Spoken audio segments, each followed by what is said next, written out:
Paul sent me another big box. And this one's really heavy. Before we get to that one though, I've got a couple of bits here. My friend Fuzzy Lee popped round today, helped me sort out bits and pieces in my workshop here, which was really useful. And he also brought me a couple of BBC microcomputer system joystick controllers. Well, I say a couple, they're joined together with a single plug, but these are really nice. Gave me a choice of two different types. These ones, I think, are the original ones, and they are ready. I don't know. Are you supposed to use them that way up, like that, or that way up? It feels more like that way. But they're fantastic, and they're going to go sit over here with my BBC Master. And this package arrived just after I did the update video the other day where I opened some packages. This one arrived, and this one is from Jacek from American Retro. And he says, "Hi Lee, I know you love to build, so I have a small Easter gift for you. Happy Easter, Jacek." Thank you, Jacek. That's really kind of you. Let's have a quick look, see what it is. All right, I see someone's name on it. Oh, I'm not going to pour it out because I don't want to lose all the bits. But there's Jacek's contact details. Focus. Should be able to get a QR code off of that if you want to go and have a look at the shop. Oh, it's got a crib sheet that comes with it. Okay, so this is a Des Test Max. Oh, a couple of jumpers just jumped out. So it's a Des Test Max, and I kind of already have. You should have asked me, Jacek. I kind of already have a Des Test Max, but I don't have one like this. It's a nice simple build as well. It just looks like one capacitor and socket and some jumpers and a switch or a button.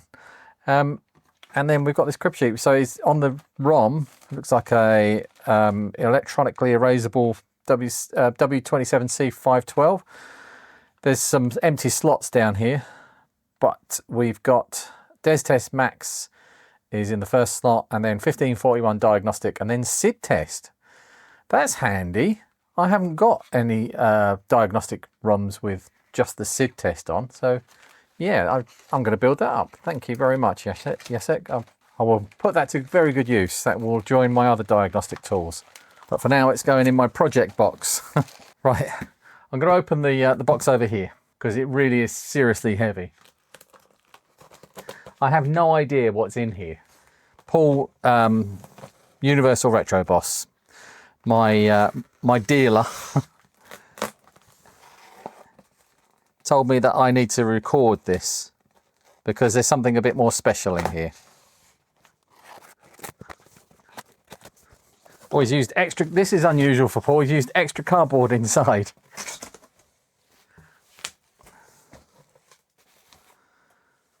Okay, so open first. Oh, we've even got instructions. Okay, it says open first, 2X Spectrum stuff.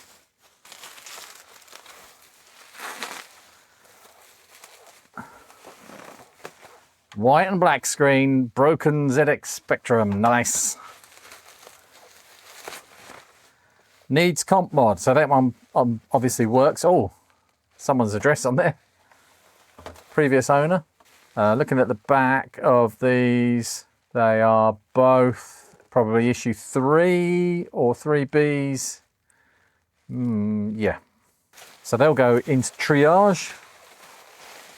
And the Spectrum Plus with a flashy screen, which has got probably, oh, I don't know actually. It could be an issue 2 in there. Okay, we'll put those to one side. What else have we got? Let's put, that feels like a, okay, let's not put that one on there yet. Let's do this one first. What's this? I honestly don't know what this is. Oh, it looks like a Commodore 64. Good old bread bin. He's really gone to town with the packaging on these.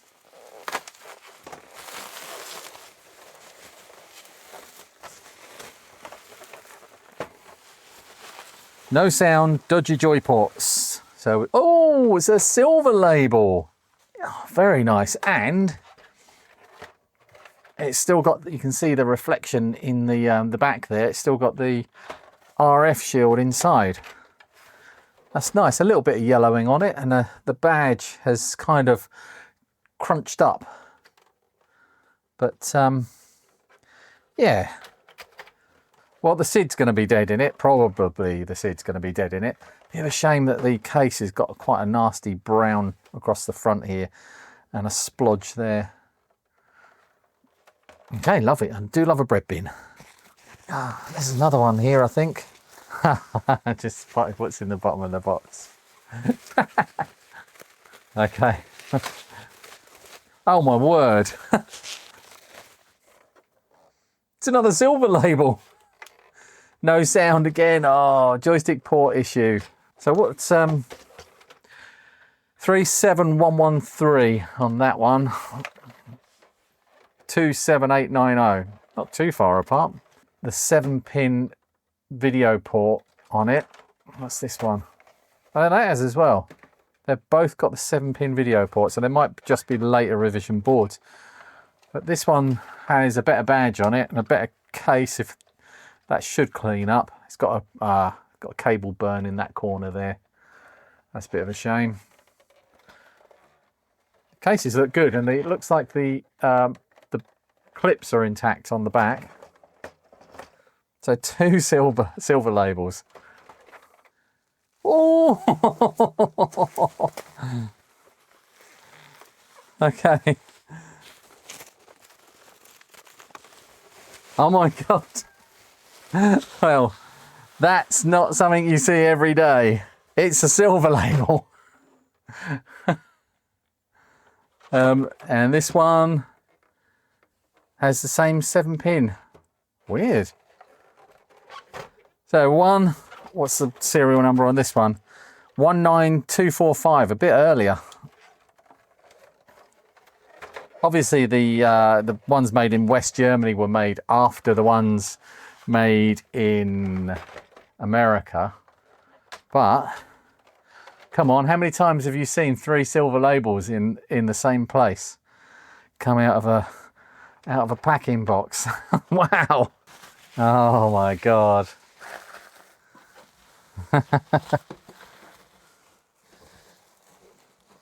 Oh my word. Well, this came up. Paul messaged me and said, I've seen this is available, and he got it for a steal. It says on the top here, thanks for everything you do, it's yours. And I'm going to put that on my wall. There. Thank you, Paul. That is really kind of you. For those that don't know, Paul supplies me with all of the repairs, almost all of the repairs that I do on this channel come from him. I don't charge him anything, so he gets a good deal out of it. I don't have to go hunting for projects on eBay, which is a problem for some other YouTube channels, I'm sure. And it gives me what I want. I'm most interested in fixing things. I'm not interested in making money out of fixing things, because there really isn't a lot in it. Paul does a slightly different thing. He does sell the hardware that I fix, and it does make him money, but it's not where all of the profit comes from for him. It's all in the software. So he bundles things with games and stuff, and then sells them in packs with all the accessories and everything. He'll sell it with the power supply and a floppy drive and some discs and a video cable and everything you need for a C64. But he saw this on, well, I don't know where he saw it, but he sent me pictures of this, and I'm sure that just opens up. I don't know how it opens up. Oh, there it is. He sent me pictures of this, and I just said I really would like to buy that off of you when if you can get it. And he's given it to me as a thank you for doing his repairs. So it's an IBM 5140 PC convertible. Look at that, it's amazing.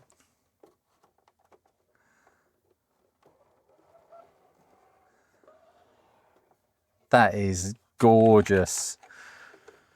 I'm going to hold it up over here so you can see it on this camera.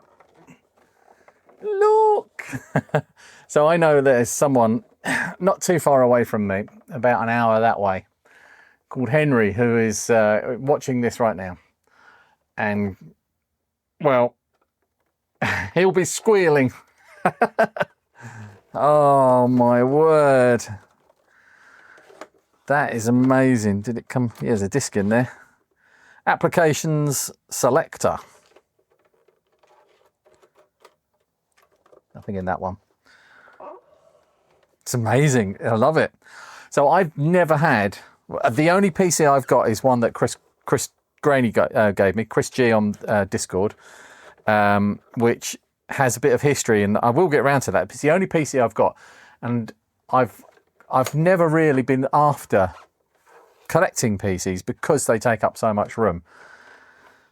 But this one, it kind of fits the criteria for me. It's a nice and early, it's really interesting, and it's compact and portable. And you can take this screen off. I showed you at the start. The screen comes off, and then you can just plonk a monitor on top and use it as a desktop PC. What a lovely thing. It's not in too bad condition as well. All the feet are on the bottom. Model 5140, 1986. Copyright 1981, 1986. Oh, choose the year, IBM. But I'm not going to switch it on because it's probably full of shorted tantalums. There's no power supply with it. I think it's got a proprietary power brick that's supposed to come with it. Oh no, maybe not. There's a barrel jack. Well, I'm going to have to look into how all of this works. I haven't found many videos about this. When I first saw it in Paul's possession, I looked up some videos. I think LGR Clint has got a video about it, but there's not a lot of information on YouTube, but I'm sure that there are plenty of people on the Discord that will tell me what I need to do. Thanks, Paul. This one is a cracker and a keeper. It's so well made. There's little buttons here to release the... Right, focus down here. Okay, so there's got little buttons down here to release the screen. And the disk drives kind of lever up, and the whole keyboard levers up as well on this little cantilever. It's marvellous. But I'll show you that the screen coming out. Ooh, look at that. That's amazing. I mean, the screen is going to be terrible, but it's part of the original package. There we go. And a really nice keyboard. I could happily type on this all day. Why don't they make keyboards as good as that anymore without it costing you 200 quid? Marvellous. That's really blown me away, that has. I really like it. Anyway, yeah, the only things I've got left to say are, don't forget, in a few weeks' time, 31st of May at the Retrofest in Swindon. I'll be there for the 31st of May and the 1st of June, along with lots of other people, lots of other YouTubers, lots of amazing people, actual real exhibitors, and we'll be having some fun. So come along and say hello. There'll be a link in, well, I'll try and remember to put a link in the description, but just Google Retrofest 25. Oh, there was something else. I almost missed this. Is it the power supply? No. Ooh, ooh. Not a lot. Good luck with screws.